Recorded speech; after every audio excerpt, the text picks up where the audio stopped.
Welcome back, Guardians. In today's report, we will take a look at a series of structured possibilities regarding our timeless enemy, the Fallen. We will attempt to take pieces of both factual and probable information to formulate a solid consensus on the origin of the Fallen, their societal structure, and how they may have found their way into our solar system. Using our library's information on the Fallen, along with field reports from various Guardians working with the City Vanguard, we will cross-reference information to construct a potential theory on the origins of the Fallen. The Fallen are ruthless scavengers, brutal and uncaring. They arrived on their massive catches in the wake of the collapse to loot and pillage our devastated worlds. There are hints of ancient nobility to the Fallen, the scars of lost grandeur. The kells of their scattered houses still claim to be royalty, but they only leave grief and wreckage in their wake. The Fallen, as we understand them, are a race under the influence of a semi-religious caste system. Some would regard them as pirates, devoid of honor and duty. Recent events evidently point towards this oversimplification, but the Fallen are not so easily defined. A catch-all term to describe a band of displaced vagrants does not do them justice.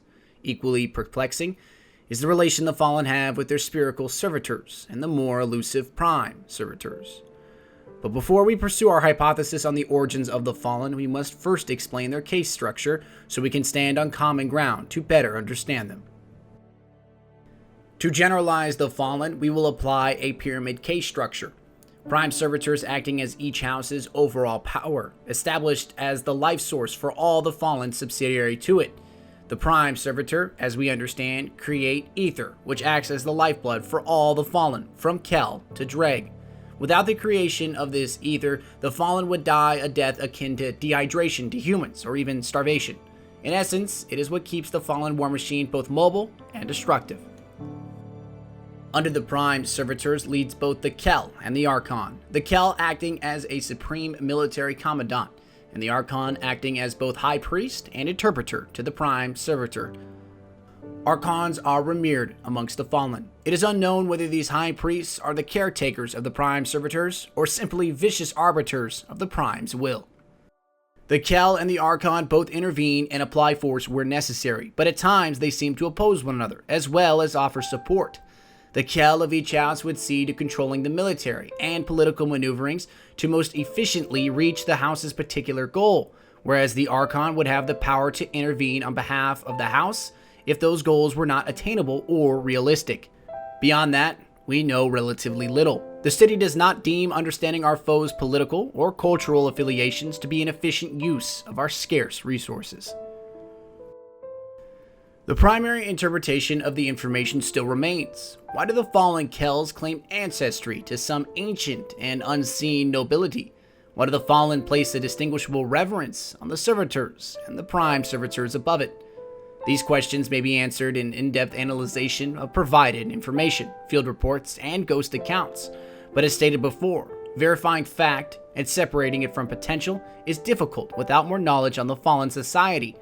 However, we will attempt to create an educated hypothesis on the origins of the Fallen.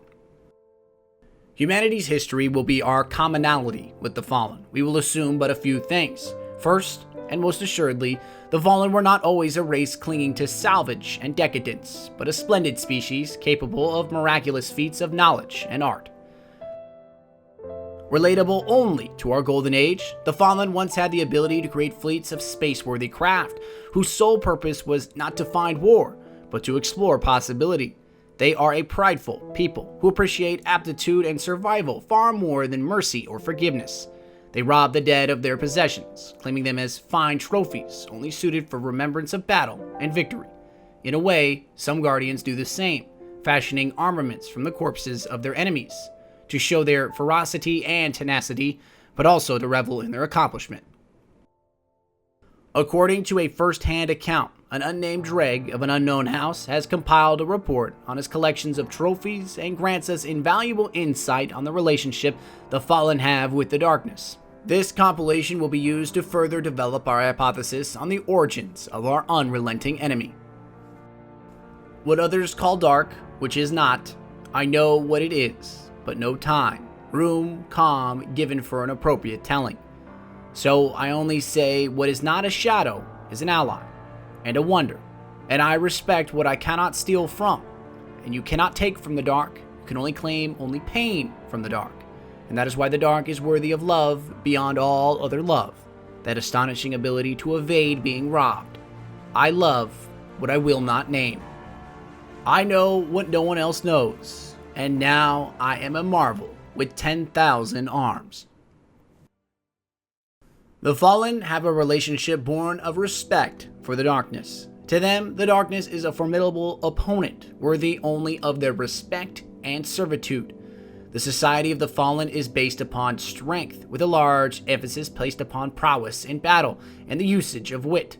A clever dreg can get his docking caps removed to climb the ranks to become a specialized vandal, but only after its merit has been proved. Any seasoned guardian knows that even a dreg without its shock pistol is still a threat, as it is fueled by an unfathomable hatred and a desire to prove itself to a dark master. But what were they before? The Fallen were once a race of people so majestic that the very imagination of them would leave us awestruck. A great pain now strickens us as we look upon them as our enemies.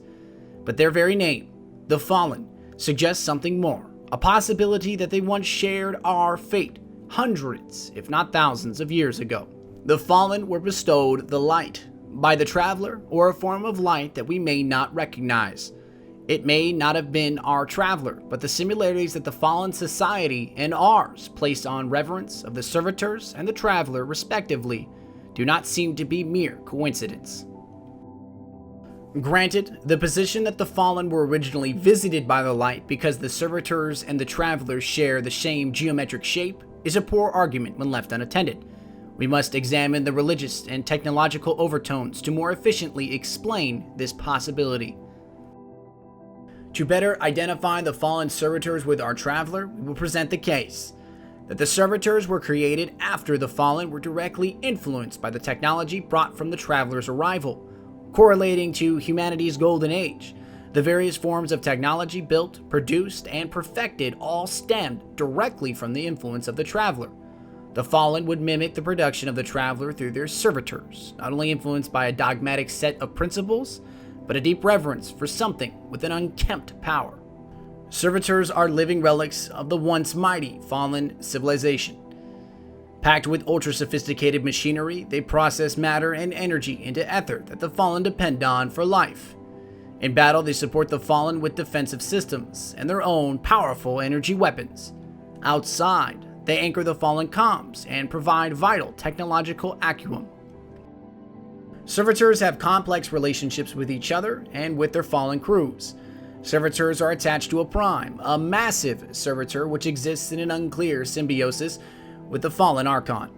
The Archon conveys the Kel's wishes to the Prime Servitor and exerts some measure of control. Recent developments suggest that the Prime Servitors are more than a focus of worship and logistical activity. They may play a key role in Fallen starflight.